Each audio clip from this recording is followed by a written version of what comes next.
রহমতুল্লাহ, সবাইকে ঈদ মুবারক। আজকে ঈদের দিনের আমাদের খায়ের আয়োজন চলছে।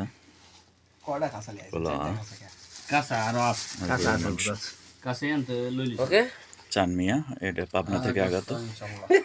ব্রাহ্মণবাড়িয়া 1, ব্রাহ্মণবাড়িয়া 2, বগুড়া, চট্টগ্রাম। আসসালামু আলাইকুম। ঈদ মুবারক। আজকে ঈদের দিনে আমরা যারা প্রবাসী আছি, আমরা এক রুমে সবাই মিলিত হয়ে ছোট্ট ঈদের আয়োজন করেছি। তো সবাইকে আবারও জানাচ্ছি ঈদের শুভেচ্ছা, ঈদ মুবারক। তো এই আয়োজনে আমরা আজকে আয়োজন করছি সাদা পোলাও, সাথে সালাদ, মেরিন্ডা এবং মাংস দিবেন না, গরুর মাংস। মাংস না দিয়ে রাধুনিকে তার রাধুনির নাম কবেন না মিয়া? রাধুনি কোন জায়গায়? আমাদের এই মূল আয়োজনের কর্ণধার হচ্ছেন আমাদের শ্রদ্ধেয় বড় ভাই আক্তার ভাই।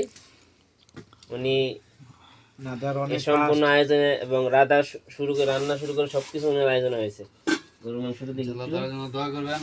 মাশাআল্লাহ। ঈদ মুবারক, ঈদ মুবারক। ঈদের আনন্দ হয়তো সবার সাথে ভাগাভাগি করতে পারতেছি না, যাক আমরা প্রবাসে আছি, যারা আছে সবাই একসাথে মিলিত হয়ে সামান্য একটু ঈদের আনন্দ ভাগাভাগির চেষ্টা করতে। সবাই দোয়া করবেন। আসসালামু আলাইকুম। ঈদ মুবারক।